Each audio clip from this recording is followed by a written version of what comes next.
mu gihe wa undi wakoye aba yicaye hariya mumubwire se bagupfunyikira urwagwa mu gicuma ugende uzakanywere mu rugo uwo ni uwakoye none rero ugerageze wageze imbere y'Imana nawe byibuza nubwo utakoye kwa sobukwe ariko imbere ya Yesu nutanga inkwano yawe numara kuyitanga namanuka arakwemera akwemeza n'abatakwemeraga Imana itugirire neza hanyuma ngo Vashiti abayishize hejuru mu kwishyira hejuru kwa Vashiti abatwara baravuga ati ariko koko nimba umugore w'umwana akoze ibingibi hagati yacu abacu bo nibamara kuvyumva noneho ninde uzavuga data noneho ko bazashyiraho n'ikiboko data wa twese we ngo bari bicaye mu birori bahita batekereza noneho buri mutware wese atangira kwishyiraho areba ko afite umukobwa mwiza wifura aravuga ati mfite umukobwa namushingira umwami kandi yayobora neza igihugu ngo bose bajya inama baravuga ati noneho kugira ngo hatazagira ugira ishyari mushyiraho amarushanwa mugende mutoranye ariko Yesu arimo aratoranya kandi atoranya abakobwa beza atoranya abasore beza atoranya ababyeyi beza kuko iyo arimo aratoranya ntabwo areba amashure ntabwo areba igihagararo ntabwo areba uburebure ntabwo areba inzobe ntabwo areba ukurubuzu ahubwo areba byonyine gusa umutima umenetse imbere y'Imana ngo dosta ngo maze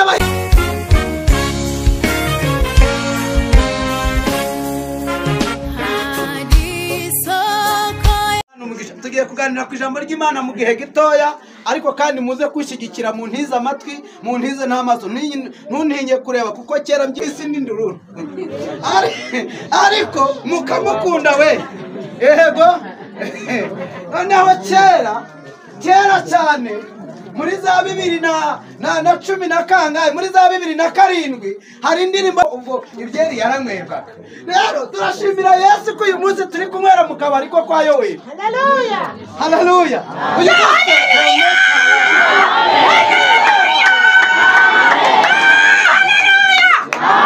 turi kumwera mu kabari ko kwa Yoweri niba nawe wasindiye mu kabari ko kwa Yoweri ntacyo bitwaye ariko niba wasindiye mu ko kwa Kabutura wihanga kuko kwa Yoweri bo nzagera aririmbye abantu badukwiye gusoma ku macupa none turasoma izandiko iza Pawulo n'iza Yohana ndetse na Yesaya bo turazisoma hari ibyo twasomaga bitatumaga ngo uyikura mu icupa ikagukura hehe mu bagabo Imana itugirire neza hanyuma mureke tuganire ku ijambo ry'Imana ni ukuganira kuko mwarigishijwe kuko nta muntu uri aho utarize utarigiye ku mugabo yigiye ku mugore utarigiye ku mugore yigiye ku bana yabyaye utarigiye ku bana yabyaye yigiye ku muturanyi buri muntu wese afite ishuri ry'iwe rero mu ishuri ry'ibigaragaza buri muntu wese afite diporome ye afite ntabwo Joseph ajya ababwira se afite diporome yo muri Mishundusi nujya kwibare none si yavuze ko politika na dudu na telegaramu iyo diporome ngaho nawe uzayivuga noneho reka nkubwire aramuka amaze kano kantu hari igihe agakubitanye kubera ko hari igihe yagakubitaga agakoresha ibibi ahamagara Bikesha na Mishunduzi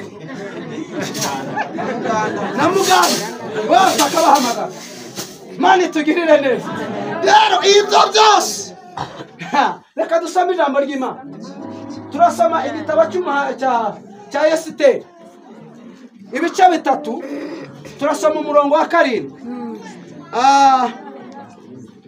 hanyuma igitabo cya Esiteri ibice 3 umurongo wa 7 ifite iminota mike kandi ayikoramo byinshi kandi untizemo amatwi yawe Esiteri ibice 3 umurongo wa 7 dusome mu izina rya Yesu haravuze ngo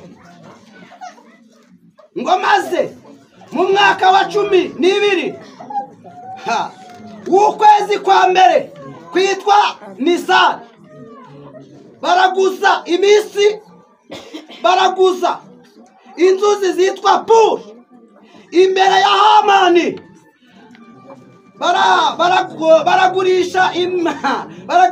Baraguza iminsi yose n'amezi yose uko bikurikirana, bageza mu kwezi kwa 12 kwitwaga Ada. Hanyuma Hamani abwira umwami Ashuwarusi ati hariho ubwoko bwatatanye bunyanyagiye mu gihugu ndabasubikiye. Bunyanyagiye hehe? Mu gihugu. Data wa twese ntabwo ubwoko bwanyanyagiye. Hamani arimo aravuga ngo bwanyanyagiye, arimo arishima ko bwagize gute? Bwatatanye. Ariko reka mubwire, hari itsinzi abana b'Imana bagiye kubona.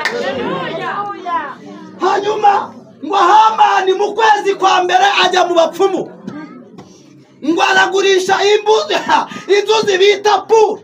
Zari inzuzi zo kuvango n'ubufindo, n'ugupfa kunaga gusa ngo barebe ni kwa kundi babango nzapfa cyangwa nzakira. Cyagiye bavugaga hari ukuntu kera twageraga kubibaya turagiye inka, warangiza ukabona cyangisiga kigira isunzu, kabango Samusure we nzapfa cyangwa nzakira. Warangiza cyo ngo wabona kigize gutya ukazapfa, wabona kigize gutya ngo winguzaba. Ko musekazi ubusa nta bakobwa mwagiye mushyiraho utujyagaruza kugira ngo murebe ko utuntu twaza imbere. Ariko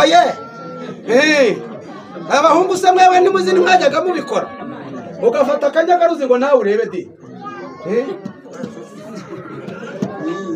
Hanyuma ndashaka kuvuga ku bwoko bw'abana b'Imana bwatatanye, ariko bwatatanye buri gutangirwa amakuru n'umugabo bita Hamani. Esiteri yari umwe mu bana b'Abayuda ndetse na Morodekayi babaga ku irembo ry'ibwami. Hanyuma Esiteri we abaho atazwi, muri make nta wamwitaga uretse umuvandimwe we bavanye cyangwa se wari umubereye mwene wabo. Reka ibindi ntere kubijyamo, ntere kujya muri teoloji, ariko reka mbabwire ngo hanyuma ari aho ngaho ngo Imana iteza umuntu bita Vashiti. Buriya mwari muzi abagore ko hari igihe mwishyira hejuru kubera umwuka w'ubwibone Vashiti wabateye. Abagore hari igihe bishyira hejuru kubera umwuka wa Vashiti wabateye. Akakubwira ati ngwino hano mama Kabudesi. Hari uri hano se ntabwo nkubita.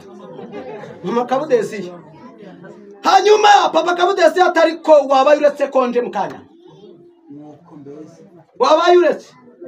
Hanyuma umwami yateranije ubwoko abatware bose b'ibihugu bigeze mu 150, ngo arateranya byari ibihugu 120, bose baje bahagarariye buri muntu ahagarariye igihugu cyiwe, ngo bakoranye inteko. Ngo umwami abonye ateranya yicaye neza. Murabona mama Fabrice aticaye neza se?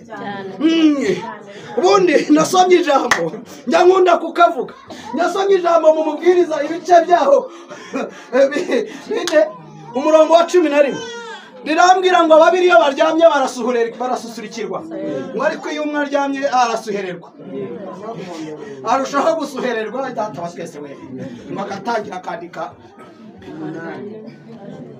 Imana itugirire neza. Ngo Ashuwarusi nawe aravuga ngo umugore wanjye naze tubane hehe? Mu nkera y'abahizi, mu nteko y'abakomeye, ngo mwicazemo. Ngo ahamagaye umugore avuga ati mbaba reka ntabwo reka uzabaze umwana w'umucaba, uzabaze umwana w'umusindi, umwana w'umwego uzabaze. Ntabwo ari uko bantwara, ntabwo ari uko bantwara. Handebera umwama ntumaho abagaragu kunyibwirira turyamye mu buriri byari bimunaniye. Byari bimunaniye kuba yabimbwiye ko ari buze abari buterane nanjye nkagira usaha ntagomba yanaguriye n'urukweto rwa rundi uzamutse nanjye nkagenda nyine. Data wa twese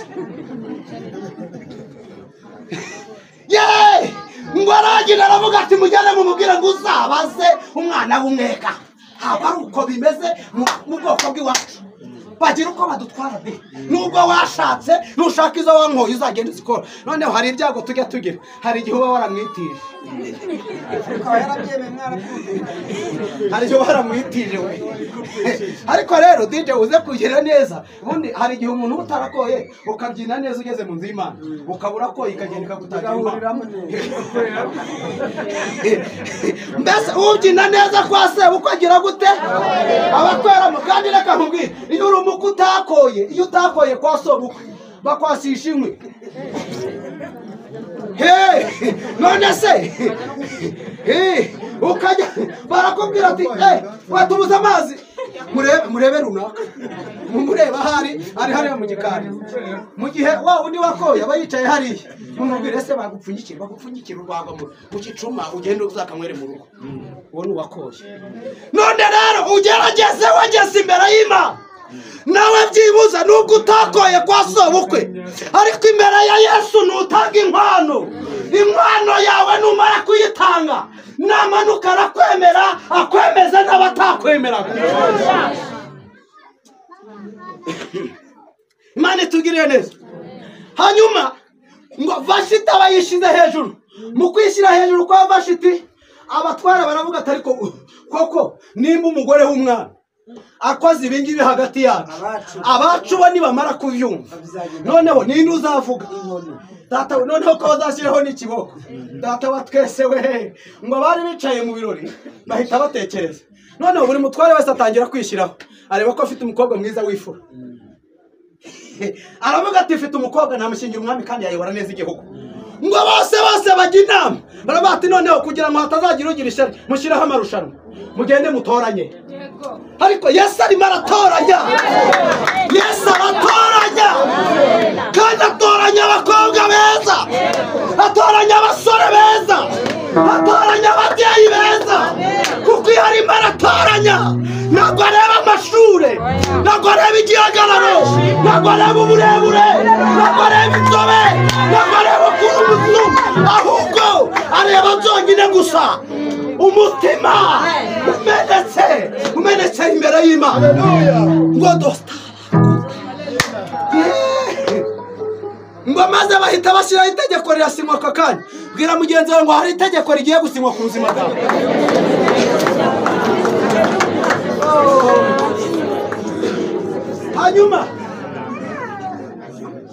Hanyuma ngo bahita bafata n'umwanzuro ngo mutoranye. Ngo baragenda baratoranya. Ngo ariko hari umwana w'umuyudakazi. Abakunda gusenga nimuhaguruke turirimbire Imana yacu. Mwami Imana udufashe amina. Ngo hari umwana w'umuyuda ngo utazi yewe ngo atameze nk'abandi bibereye mu munyenga batazi riva n'irizima. Ngo birwa bararata ubwenge bw'isi kandi ari ubw'igihe gitoya. Baba we ngo arangije yibereye aho ngaho avuga ngo kuko umwami Imana izantabara nicyo gituma ntamwara, nicyo gituma nkomezane hakamera nk'urutare. Haleluya. Yibereyeho ngo maze baravuga ngo nkoni mwihita yibuka ko hirya hariya hari umuja, nubwo ari umuja ariko afite uburanga burenza bwo yabonye. Data wa twese ngo nawe mushyira mu bana ntabwo yatereka apfe kukwiyitirira. Hari abantu bapfa kukwiyitirira bazi bava mbese baba bateye nyine zanzuze ngo byakunda ubwo nzaba afite amahirwe. Mbese ni kazungu nara ngo apfa kumwiyitirira gusa. Arabati ngwino nkujya ngo aragenda. Data wa twese we ngo amushyira mu bandi ngo abandi batangira gufata kantuza. Ariko Mana we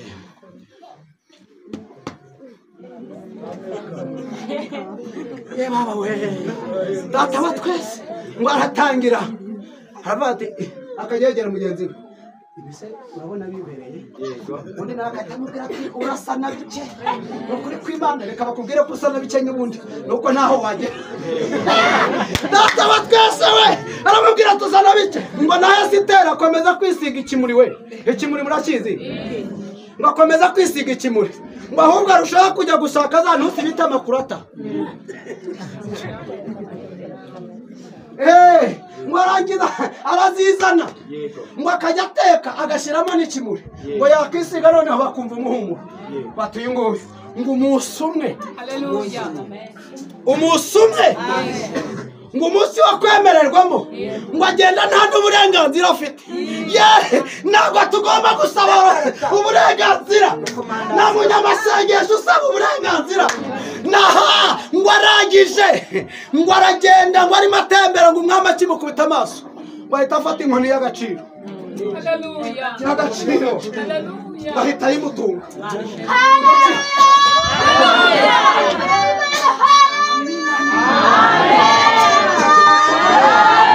akimara kumutunga iyi nkoni ngo ako kanya abantu bahita babona ngo umwamikazi arabonetse kumivashiti ngo bamukubise mu ifarashi kera bahise bamugira ngo undi aragenda yicara ngo batangira kumutunganya hari abantu baba bari gutunganywa n'Imana niyo mpamvu mwaje ahangaha hari abantu Imana ibiri gutereninga sibyo uri nta musirikare w'umusivili wa kare musirikare nta musirikare w'umusivili wa none bose nimujya murima turabasirikari benshi kongejwe mu maraso umwami wacu Yesu Kristo ni nawe muyobozi haleluya turabasirikari noneho ikosi rya Yesu ntabwo ari ngombwa kuvuga gute mu cyondo nta nubwo ari ngombwa kwigisha gufata imbunda kuko ahita guhereza ijambo agahita aguhereza ijambo ryo muri Yesaya 47 akakuvana muri Yesaya 47 akagukubita muri Yeremiya 30 Yesu nashimwe akakubwira ngo ibyo wari wagize bose nzakugarurira amagara yawe yose watakaje yarangiza haleluya haleluya yarangiza akakugarura muri Zaburi ya 41 agahita akubwira ijambo rikomeye ngo kubwo kwita ku mukene kwawe nzakwiyegamiza ku munsi w'ibyago n'amakuba yawe aho hantu asigaye akabara gutera n'inzi ukavayo waye general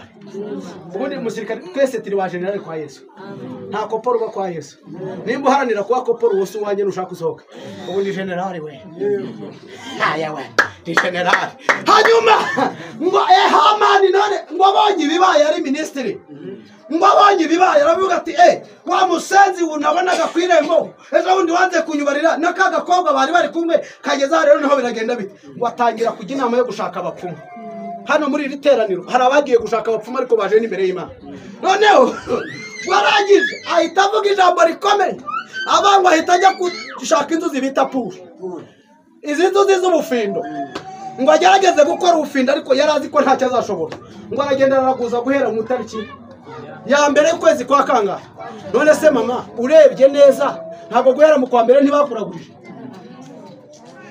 urebye neza mu kwa mbere ntibavuze ngo uzahomba none ugeze mu kwa 12 gicuruza none se ibitenge imyenda wacuruzaga ntukicuruza icyara handi wadodaga ntukidoda none se ko bavuze ko utakitazamara kabiri kuki gifite bigeze mu kwa kangahe 10 na zingahe na 7 z'ukwa munani zakwakira kwa 10 hanyuma ngo nawe bigeze ngo bigeze no mu kwa 12 haravuga ati karabaye iyo dukomeje gusoma kino gice dusanga ngo arageze ahabonye birangiye ngo ajya gutanga n'ibiguzi hari abantu baterana no mu iteraniro wasanga ari baravuga ari kubundi muri we kuki bimeze gutya watanga ibiguzi burasina kirukanka n'umuntu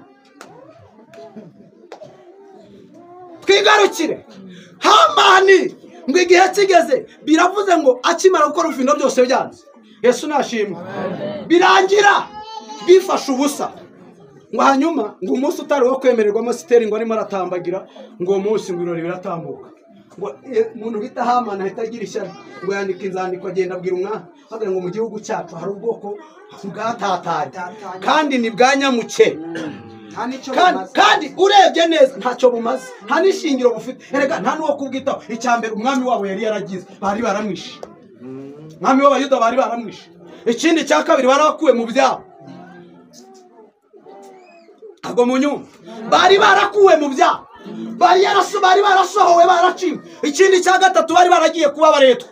None rero mwambwira gute ko muri twagira ijambo hana atavuga. Birangije Bibiliya ivuga ngo iki? Iravuga ngo uwo munsi yafashe umwanzuro atanze ibiguzi. Esiteri nawe ajya imbere y'umwami aravuga ngo mwami nyagasani nubwo ushize ku ntebe hari umugambanyi ushaka kutumara ntabwo naba umugore wawe ubwoko bwanjye burimbuka. Warangije avuga ijambo rikomeye abaguho ninde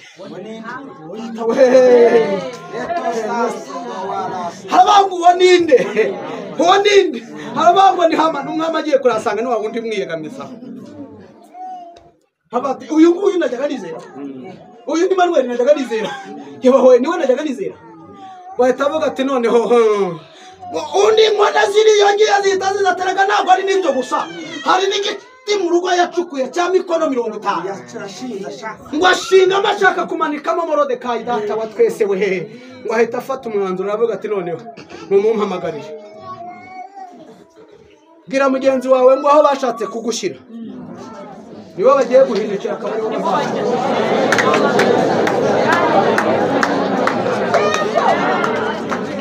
Hanyuma murabona ko twese twagize gute? Twese twashushe, abandi bari inyuma hariya, abandi bicaye ntabwo bari kureba kuntu pasiteri yibarasa. Yewe data ubu nanjye nabuze uko nibarasa kuko hari igihe nguruka ugasanga nakanagira ku meza nkagira abo mpangayikira. Rero ntabwo shaka guhangayikisha abantu. Murabizi iyo nkubise umudiho tawuje ni ujye ubanga iyo nkubise umudiho ngo ni ikivuguto kiba kiri mu kagira ngo we nta kimwe nawe arakinywa ahubwo Joseph arabizi turabana ku mirongo.